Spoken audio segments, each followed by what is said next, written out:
ডাইনি ও সবজিওয়ালার গল্প। বিষ্ণুপুর গ্রামে এক সবজিওয়ালা পলকা তার স্ত্রী ও ছোট্ট মেয়ে বুলটিকে নিয়ে থাকতো। একদিন সকালে পলকাকে বলল, হ্যাঁ গো, আজ তো বুলটির জন্মদিন, তা ভালো কিছু হবে না আজ?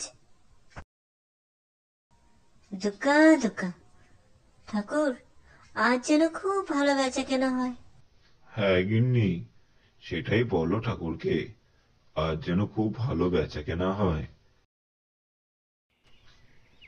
মা গো, একটু দেখো মা, আজ যেন বেচা কেনাটা একটু ভালো হয়, মেয়েটার জন্য যেন কিছু নিয়ে ফিরতে পারি রাত্রে। আর সেদিন পলকার সবজি খুব ভালো বিক্রি হলো। সবজিগুলো এত সুন্দর ছিল যে দূরের থেকে লোক এসে ঝাঁপি ভরে ভরে সবজি নিয়ে গেল। পলকার এত সুন্দর বিক্রি দেখে পলকা তো খুব খুশি।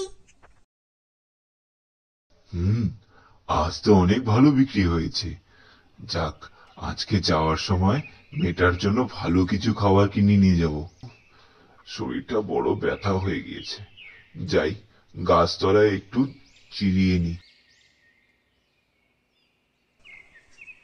পলকা যেই না গাছতলায় গিয়ে ঘুমোলো, তখনই সেখানে একটা চোর এলো। পলকার ব্যাগটা নিয়ে চুপ করে পালিয়ে গেল। তারপর যখন পলকা ঘুম থেকে উঠে দেখল তার ব্যাগটা নেই, গাছতলায় বসে বসে খুব কাঁদতে লাগলো। কাঁদতে কাঁদতে রাত ঘনিয়ে এলো। তারপর সে বাড়ির পথে ফিরতে লাগলো, কিন্তু মেয়ের জন্য তো কিছু নিতে পারলো না। তাই সে আবার এক তাল গাছ তলায় বসে কাঁদতে লাগলো।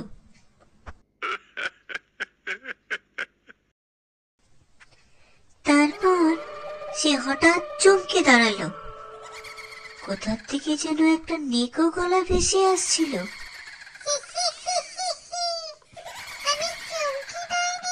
কই, আশপাশে তো কাউকে দেখতে পাচ্ছি না। আমি এই তাল গাছেই থাকি, তোকে রোজ দেখি। সকালবেলায় সবজি নিয়ে যাস, আর রাতে আবার এই গাছতলা দিয়ে ফিরিস। হ্যাঁ, আজ একটু শপিং করতে গিয়েছিলাম, তাই একটু ফিরতে দেরি হলো। তা হ্যাঁ বাচ্চা, তুই আজ কাঁদছিস কেন এখানে বসে বসে? তারপর পলকা সেই ডাইনিকে সব কথা খুলে বলতে লাগলো।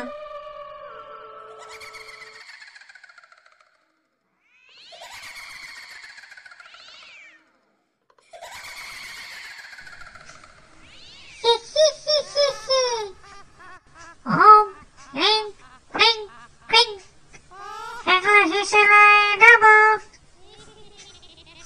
এই বাচ্চা, এটা হলো ভূতের রাজা দিলবরের হাড়ি। খারাপ হীরক রাজার দেশে এই হাড়িটাতে দিয়ে তুই যখনই যা বলবি তখনই সেই রকম খাবার প্রকট হয়ে যাবে। হাড়িটা নিয়ে যা দেখি। আমি চললুম বাপু, মিঠাই সিরিয়াল শুরু হতে চললো যে।